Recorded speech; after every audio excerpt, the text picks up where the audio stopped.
Y por ejemplo, en el Antiguo Testamento vamos a ver que Abraham va a agarrar a su hijo. Dios le pide que agarre a su hijo, a Isaac, en sacrificio. Y cuando ya lo va a matar, ¿qué se escucha? La voz del cielo que le dice a Abraham: no mates a tu hijo. Yo veo que temes a Dios y lo perdona. Pero en la cruz no se escucha una voz que dice: ya está aquí, déjenlo. No, el Padre permite que su hijo muera. ¿Sí? Permite que su hijo muera. Entonces la figura de Isaac acá se cumple. Cristo nos reconcilia con el Padre. Por eso dice que es ofrenda gratísima, víctima gratísima. No podía haber otra víctima. ¿Se acuerdan que expliqué todo el sacrificio del templo? Que se sacrificaba una víctima, una vaquita roja o un cordero, y entonces ese sacrificio, la sangre se contenía y se metía al templo, al santuario, la sangre. ¿Y cuándo terminaba el sacrificio? Cuando el sacerdote salía, ¿no? Entonces la víctima era el animal que se degollaba, la sangre que se agarraba era la sangre de la víctima, pero todas esas víctimas no podían satisfacer a Dios. Por eso había que estar mate y mate todos, qué sé yo, los animales que fueran, para ofrecerlos a Dios. Pero ¿por qué termina el sacrificio? Porque el sacrificio de Cristo es el único que va a lograr satisfacer al Padre. ¿Sí? Bueno. Idéntico pues es el sacerdote Jesucristo, cuya sagrada persona es representada por su ministro. Repito, idéntico pues es el sacerdote Jesucristo, cuya sagrada persona es representada por su ministro. ¿Quién es el ministro? ¿Quién lo representa? El sacerdote, ¿no? Entonces, cuando el sacerdote está consagrando, ¿quién en realidad consagra? Cristo. ¿Sí? Es Cristo. Por eso el sacerdote nos dice: tomen y coman todos de él, porque este es su cuerpo. No, él no dice: o porque este es su sangre. No, ¿cómo dice el sacerdote? Es mi cuerpo. ¿Pero se refiere al sacerdote a su cuerpo? No, es Cristo que está hablando en el sacerdote y que está ofreciendo el sacrificio al Padre. ¿Sí? Esto es lo que nos está diciendo Mediator Dei. Dice: en virtud de la consagración sacerdotal que ha recibido, se asemeja al sumo sacerdote y tiene el poder de obrar en virtud y en persona del mismo Cristo, en persona de Cristo. Por eso, con su acción sacerdotal, en cierto modo, presta a Cristo su lengua y le alarga sus manos. Por eso es que el sacerdote no puede entrar como si el centro fuera él. Por eso es que la liturgia se celebre viendo hacia el pueblo es erróneo. Yo ya les dije cómo el mismo misario romano explica que el sacerdote está viendo hacia la cruz, ¿no? ¿Por qué? Porque el sacerdote no es el centro. El sacerdote viene a hacer de alguna manera el oficio de Cristo. Cristo va a actuar en el sacerdote, pero entonces el sacerdote no es el centro. Por eso que el sacerdote venga así como que: hola, buenas tardes. O sea, no. Tú vienes a cumplir un oficio, sería la palabra. Entonces, guárdate tu protagonismo, que a ti no te toca. ¿Quién es el protagonista? Cristo. Por eso el sacerdote entra revestido, porque se trata de ocultar al hombre para que la gente diga: esto es algo sagrado, es Cristo quien viene a oficiar. Por eso el Papa Benedicto, en el libro del Espíritu de la Liturgia, que yo les hablaba la vez pasada, dice el Papa Benedicto que en la acción litúrgica del sacerdote viendo hacia el pueblo, toda la comunidad se centra en ¿quién? En el sacerdote. Por ejemplo, si yo estoy acá, ¿ustedes a quién están viendo? Me están viendo a mí. Entonces toda la comunidad, dice el Papa Benedicto, se cierra en el sacerdote. Y el sacerdote es el que ocupa ahora el protagonismo. Al contrario, cuando la misa se celebra viendo hacia el crucifijo, ¿en quién se cierra el círculo? En el crucificado. Entonces simbólicamente es mejor cuando se celebra así, porque nos centramos a Cristo. Y ahorita vamos a ver la cuestión de los arqueologismos. y cómo el Papa de alguna manera va a condenar el resurgimiento de la celebración eucarística como banquete, y va a hablar del peligro de querer convertir el altar en una mesa pascual. Voy a explicar de nuevo algo. Es cierto que la misa Cristo la instituye en un contexto de cena pascual, ¿sí o no? Sí. El Señor está en la cena pascual, pero lo que no hace el Señor va a cambiar completamente el sentido, porque el Señor no sigue celebrando completamente la cena pascual. Está tomando, están en un contexto de cena pascual, sí, pero llega un momento donde el Señor va a hacer algo que ya no corresponde a la cena pascual. ¿Qué es lo que va a hacer el Señor? Ya no hay regalo, como al menos una botella de agua que le den. ¿Qué es lo diferente que va a hacer el Señor que no se hacía en la cena pascual? Exacto. Va a agarrar el pan y en lugar de comerlo con las hierbas amargas y todo eso, va a decir: esto es mi cuerpo. Y va a agarrar la copa de vino y va a decir: esta copa contiene mi sangre. Ahí rompe completamente con el sentido de cena pascual, de tal manera que ya no es una cena pascual. El Señor rompe completamente con eso para que ellos hagan otra cosa. De tal manera que ya no van a ellos a celebrar la cena pascual, sino que es lo que van a hacer ahora los apóstoles: el sacrificio. Porque ya no se va a hacer todo lo que hacían las copas de vino que se tomaban, ni los cánticos, no. Ahora, ¿en qué va a consistir la Santa Misa? En la fracción del pan, en romper el pan y consagrar el pan y el vino. Eso va a ser ahora, de tal manera que querer convertir la misa en una cena donde todos estamos alrededor como hermanos, porque creyendo que Cristo estaba con los apóstoles enfrente alrededor de la mesa, no, incluso históricamente también es incorrecto. Yo les decía la vez pasada, los judíos estaban de frente alrededor de una mesa como la de nosotros. No tenían sillas como nosotros. Ellos se sentaban en el suelo, en almohadones, y estaban como todos hacia un lado comiendo, de tal manera que Cristo no tenía a nadie enfrente de él. De tal manera que eso de estar alrededor, nada más miren cómo está la iglesia, ¿no?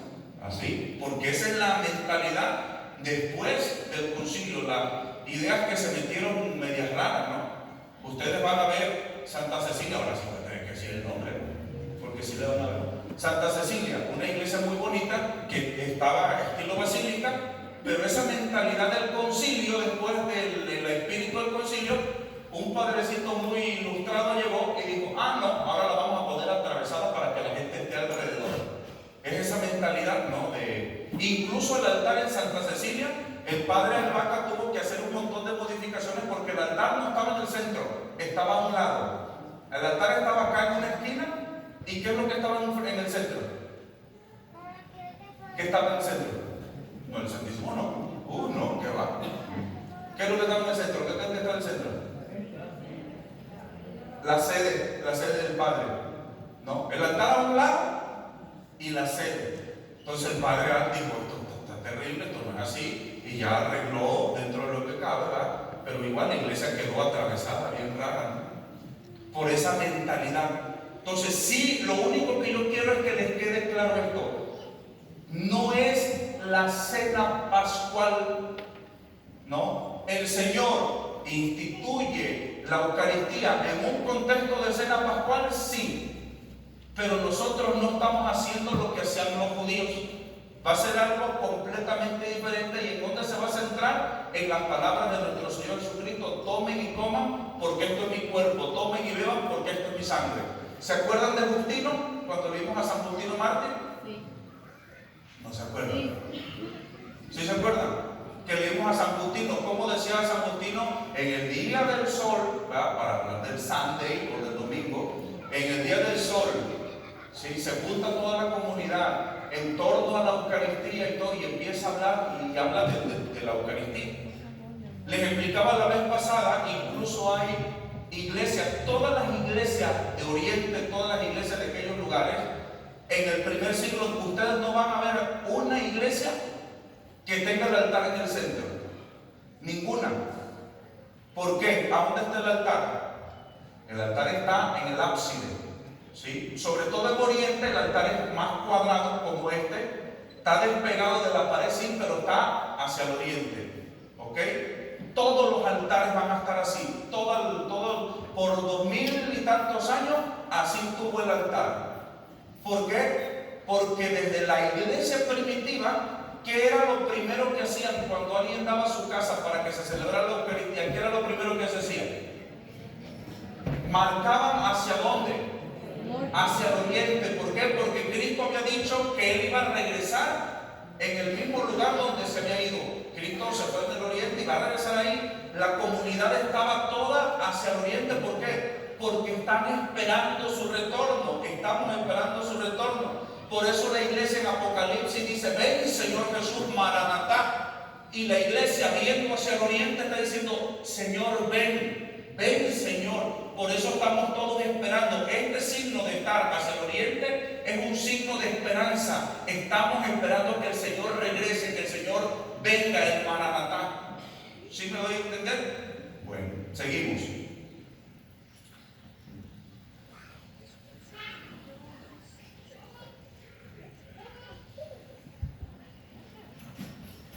Idéntica a la víctima. También es la víctima. Esto es el Redentor divino según su naturaleza humana y en la realidad de su cuerpo y de su sangre.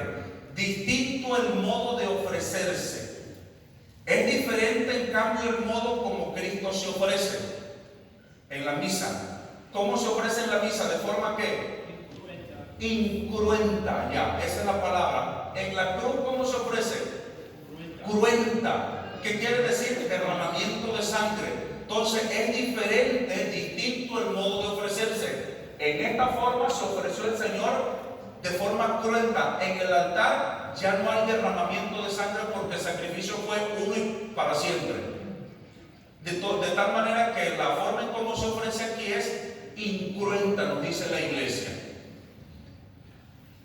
Es diferente, en cambio, el modo de Cristo se ofrece. Dice: en efecto, en la cruz se ofreció a Dios totalmente y con todo su sufrimiento. Y esta inmolación de la víctima fue llevada a cabo por medio de una muerte cruenta, voluntaria, padecida. En cambio, sobre el altar, a causa del estado glorioso de su naturaleza humana, porque Cristo ya es glorioso, la muerte no tendrá ya dominio sobre él. Ya Cristo resucitó, por eso no puede ser cruenta con sangre. Ya está glorificado, ya está en la gloria con el Padre. Y por eso la efusión de sangre es imposible. Pero la divina sabiduría ha hallado un modo admirable para hacer manifiesto el sacrificio de nuestro Redentor en señales exteriores, que son símbolos de muerte, ya que gracias a la transubstanciación del pan en el cuerpo y del vino en la sangre de Cristo, así como está realmente presente su cuerpo, también lo está su sangre. Y de esa manera, las especies eucarísticas bajo las cuales se halla presente simbolizan la cruenta separación del cuerpo y de la sangre. ¿Ok? De este modo, la conmemoración de su muerte, que realmente sucedió en el Calvario, se repite en cada uno de los sacrificios del altar, ya que por medio de señales diversas se significa y se muestra a Jesucristo en estado de víctima. ¿Ok? Entonces, yo lo que quiero es que le quede claro que la misa es sacrificio. ¿Sí? Sacrificio. ¿Lo digo yo? Lo dice el Concilio de Trento, lo está repitiendo Mediator Dei. Idénticos los fines del sacrificio. Idénticos finalmente son los fines de lo que es el primero, la glorificación de Dios. Fines de la misa, primero, la glorificación de Dios. Un fin de la misa, ¿para qué se ofrece la misa? Primero, para gloria de Dios. Desde su nacimiento hasta su muerte, Jesucristo ardió en el celo de la gloria divina. Y desde la cruz, la oferta de su sangre subió al cielo en olor de suavidad. Y para que este himno jamás termine, los miembros se unen en el sacrificio eucarístico a su cabeza divina, y con él, con los ángeles y arcángeles, cantan a Dios alabanzas perennes, dando al Padre omnipotente todo honor y gloria. Entonces, primer fin de la misa, apúntenlo, primer fin de la misa, la gloria de Dios, ¿sí? Dar gloria a Dios. Segundo fin, acción de gracias, ¿sí? Acción de gracias a Dios, el divino Redentor, como Hijo predilecto y eterno del Padre, cuyo inmenso amor conocía, es el único que pudo dedicarle un digno himno de acción de gracia. Esto es lo que pretendió y deseó dando gracias en la última cena, y no cesó de hacerlo en la cruz, ni cesa jamás en el augusto sacrificio del altar, cuyo significado precisamente es el de la acción de gracia o Eucaristía. ¿Qué significa dicho Eucaristía? Acción de gracias. Y esto porque digno y justo es, en verdad, debido y saludable. Primer fin. Segundo fin, la acción de gracias. Tercer fin, la propiciación. ¿Sí? Nadie en realidad, excepto Cristo, podía ofrecer a Dios omnipotente una satisfacción adecuada por los pecados del género humano. ¿Sí? Propiciación, ¿qué quiere decir? Que por nuestros pecados Él se ofrece. Por eso quiso inmolarse en la cruz, víctima de propiciación por nuestros pecados. Y no tan solo por los nuestros, sino también por los de todo el mundo. Asimismo se ofrece todos los días sobre los altares por nuestra redención, para que libres de la condenación eterna seamos acogidos entre la grey de los elegidos. Entonces, el tercero, ¿cuál es? Propiciación, si es por nuestros pecados. De aquí que si la misa se celebra, vamos a poner un ejemplo, se está ofreciendo el sacrificio, se terminó la consagración, ya terminó el Padre Nuestro, y de pronto empieza, nos cae una bomba de los rusos ahorita y nos disparan de aquí, ¿sí? Y nadie comulgó. ¿Hubo misa? Y nomás la bola de ley. Claro que hubo misa, porque la comunión no es algo indispensable para que se dé el sacrificio, acuérdense. De tal manera que en la pandemia, ¿algunos de ustedes comulgó? Pues algunos sí, si tuvieron suerte de pegársele a algún padrecito por ahí que celebraba, ¿verdad? Pero nadie comulgó. A mí, por ejemplo, me tocó celebrar la misa solo y nadie comulgaba. ¿Y eso qué quería decir? Que ya no había sacrificio. Claro que sí. Se ofrece sacrificio. Entonces la comunión es algo claro, importante. Ojalá y todo el mundo comulgara. Pero la comunión del pueblo no es indispensable para que se dé el sacrificio. ¿Qué se necesita para que se dé el sacrificio? El sacerdote, la víctima que es Jesucristo, que haya consagración y listo. ¿Sí me doy a entender? Entonces, la gente a veces dice, es que no pude comulgar. Pero ¿y eso qué quiere decir? Que el sacrificio no fue agradable a Dios el sacrificio que se ofreció por ti. O más bien lo digo de otra forma, se celebró la misa, pero ustedes estuvieron aquí, pero llegaron tarde y ya no quisieron comulgar. Ya no me valió la misa. Entonces, ¿qué quiere decir? ¿Las misas que se celebraron en la pandemia no les beneficiaron a ustedes? Sí. Claro que sí, porque la misa se ofrece. ¿Cuál fue el último fin que acabamos de decir? Propiciación. ¿Qué quiere decir? Se ofrece por todos nuestros pecados. Cristo se está ofreciendo aquí ¿por quién? Por todos nosotros. Y aunque no podamos comulgar, estamos recibiendo el beneficio de la propiciación de Cristo. ¿Sí me doy a entender? Sí. Antiguamente la gente comulgaba muy pocas veces. Muy pocas veces. San Pío X es quien va a decir, no, hay que la gente comulgue un poco más seguido. San Pío X es el que dice que a los niños chiquitos le den la comunión, ¿sí? a los chiquitines que ya tienen uso de conciencia. Pero en la iglesia ortodoxa, el día que bautizan al chamaco, ese día lo bautizan, lo confirman y ese día le dan la comunión. galleta de doctorera hasta que se lo traga y el niño tiene todo. Por eso cuando nosotros tenemos una boda de un católico con un ortodoxo, en la investigación matrimonial pregunta ¿a qué rito pertenece a la iglesia? Ah, ortodoxo, ese ya tiene todo. ¿Sí? O sea, en el bautismo recibió todo. No es como nosotros que nos bautizan ahorita y ahí el chamaco crece y nunca va a la comunión ni nada. Los ortodoxos de pérdida tienen la ventaja que decir, los papás lo bautizaron, ese ya tiene todo. No, nosotros ahí sí, esos papás que no nos llevan hasta que ya se van a casar. ¿Va? Llegan aquí, padre, me quiero casar. Lo primero que le pregunto, ¿tienes todo? No, padre, me falta la confirmación y la comunión. Pues váyanse al rica, por flojo, ¿va? Váyanse al rica, ¿no? Entonces, le digo, antes la comunión no era como ahora nosotros que parecen, las misas parecen funciones de cine, ¿no? De 6, de 8, de 9:30, de 10:15. No, en la iglesia ortodoxa es diferente. Me decía un hermano, dice que él es experto en teología y me decía, oye, ¿por qué no te ordenas? Dice, porque yo no concibo, dice, la cuestión del orden sagrado como la iglesia latina. Le digo, ¿cómo? Dice, a mí me causa mucho conflicto eso de que el padre un sábado tenga celebra misa de quinceañera, de presentación, de cumpleaños de un difunto, de todo eso. O sea, a mí eso me causa conflicto. En la iglesia ortodoxa celebra una misa al día y punto, y ahí pidan por lo que sea, pero no hay misas como funciones de cine como nosotros, ¿no?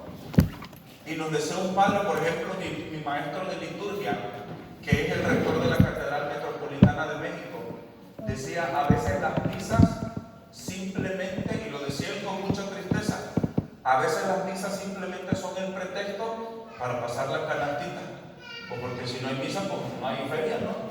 Y qué triste que en eso se convierta la Eucaristía como en un negocio, ¿me doy a entender? Eso no quiere decir que está mal que se pase la canasta, ¿no?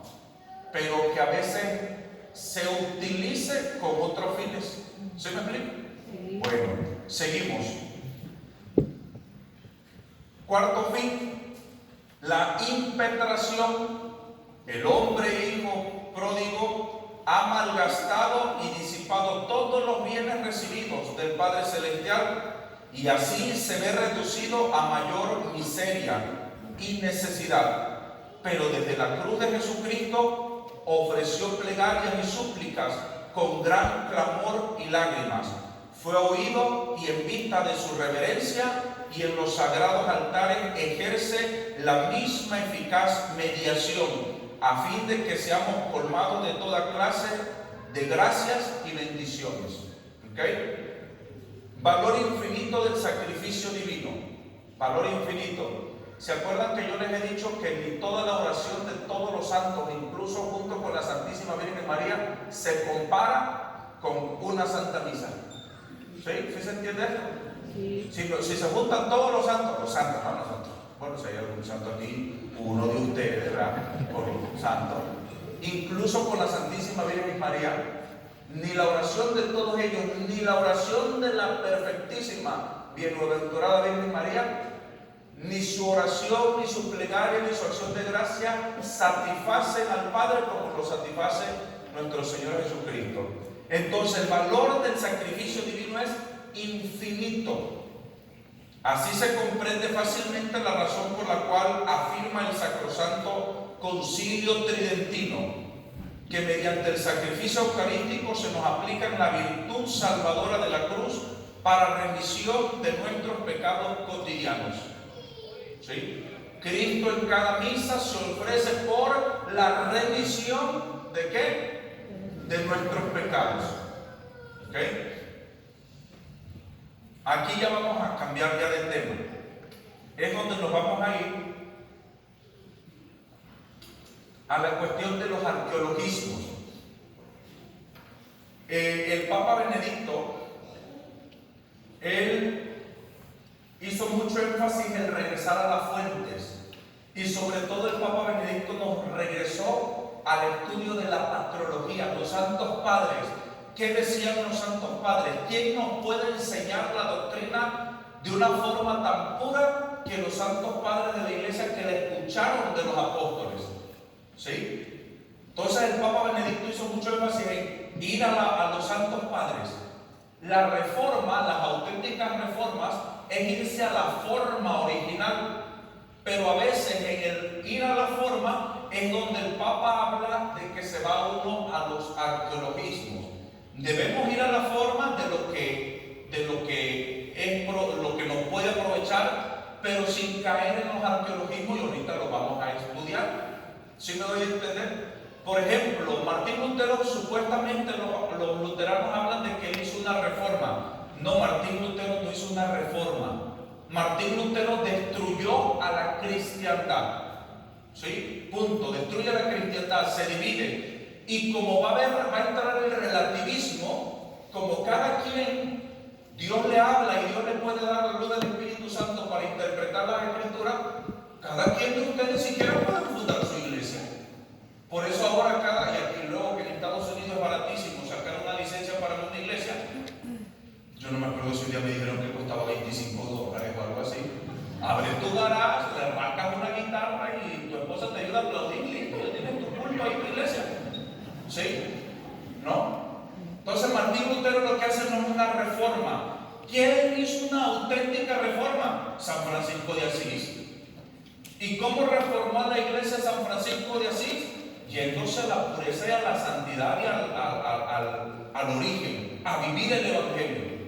¿Quién hizo reforma? La Santa Madre Teresa de Ávila. ¿Sí? Las monjas ya vivían como cortesanas, ¿verdad? Era un desorden en los conventos y Santa Teresa dijo no, clausura. ¿Sí? No más de 13 monjas en un convento, porque donde estaba ella había 180 monjas, imagínense. El de Sartre en esos conventos. 180 monjas, digo yo, no, esto es un desastre.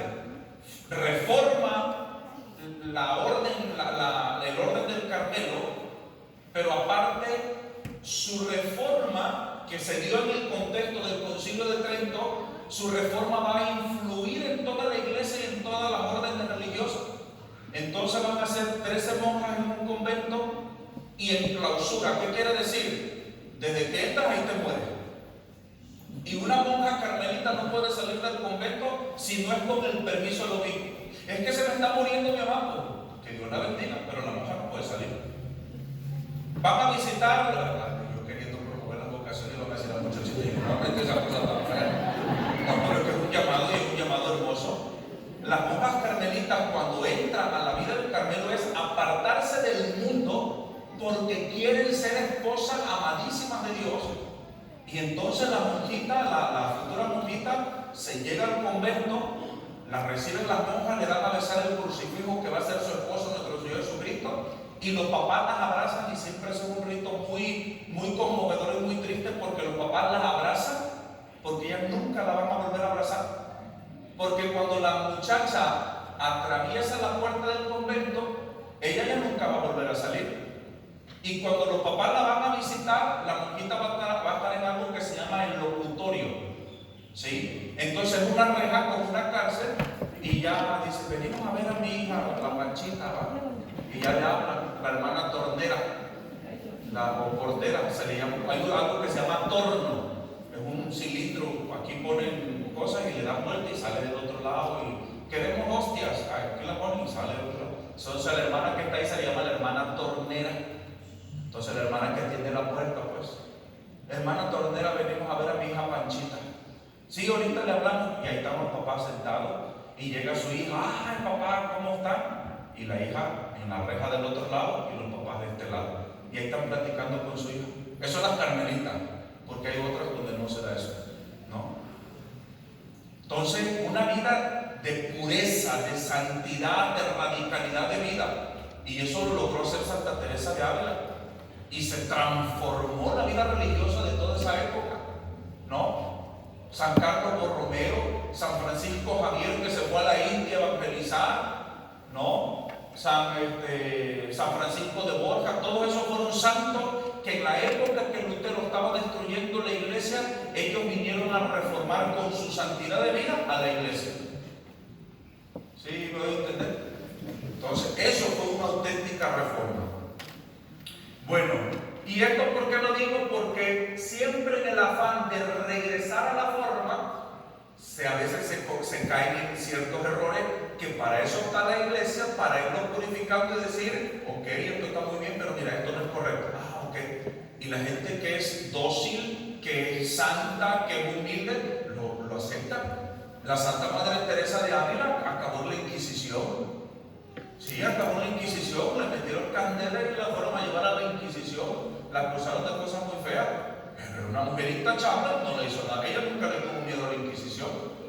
San Felipe Neri acabó la Inquisición. ¿Sí? ¿Quién más acabó la Inquisición? San Juan de la Cruz acabó también en la Inquisición. Pero eran personas santas. ¿Qué le hizo la Inquisición? Nada. Esa es otra historia.